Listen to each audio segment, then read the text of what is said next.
Masau Bwire, habari yako? Salamu. Poleni kwa mchezo, umekuwa mchezo mgumu siku hii ya leo na mmeruhusu Young Africans kupata alama 3 kwa mara ya kwanza hapa nyumbani kwenu.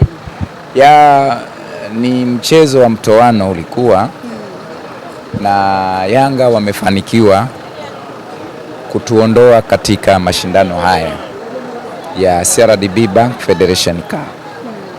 Hayakuwa malengo wala matarajio yetu kumaliza mashindano haya katika hatua ya robo finali. Ukilinganisha msimu uliopita tulimaliza hatua ya nusu finali. Kumaliza hatua ya robo finali maana yake tumerudi nyuma. Kwa hiyo hayakuwa matarajio yetu. Malengo na madhumuni yetu ilikuwa tufike hatua ya finali. Lakini unapopanga na Mwenyezi Mungu pia anapanga ya kwake. Yanga wamebahatika, wamepata ushindi huo, wametuondoa katika mashindano haya. Basi sisi tunasema tumeondoka, tunaenda kujipanga kwa ajili ya ligi kuu ya NBC Tanzania bara inayoendelea. Tarehe 21 ya mwezi huu tutakuwa katika uwanja huu tukiwaalika Fountain Gate. Kama ambavyo tulisema awali kwamba malengo yetu msimu huu tupate uwakilishi katika mashindano ya CAF, aidha kupitia shirikisho au kupitia ligi kuu. Shirikisho tayari nanga imepaa, tunasema hayakuwa mapenzi ya Mungu, lakini bado tunayo nafasi kupitia ligi kuu ya NBC Tanzania bara.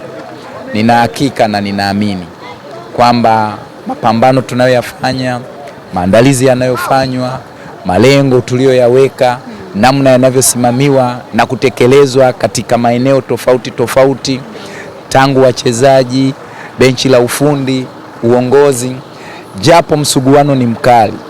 Kuna timu kama 4 tunapambana kupata nafasi ya 4. Lakini ninaamini na nina hakika kwamba JKT Tanzania msimu huu kwa uwezo wetu na mapenzi ya Mungu tutapata nafasi ya 4.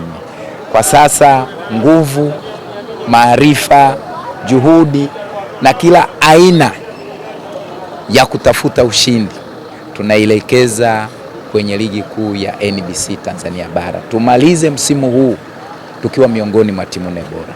Na ninashukuru kwamba klabu ya Yanga ndiyo timu ambayo tutamaliza nayo mechi ya mwisho kufunga dimba la ligi kuu NBC msimu huu.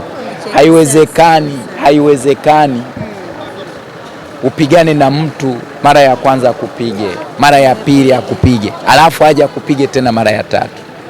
Hiyo nina imani tutakuwa hapa nyumbani.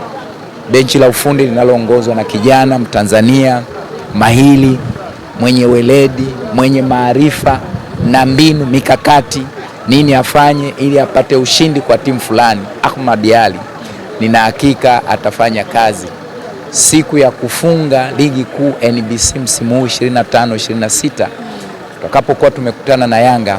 Basi na sisi tujivune kwamba walituchapa, lakini tumewachapa kichapo chetu kile cha kizalendo. Asante sana.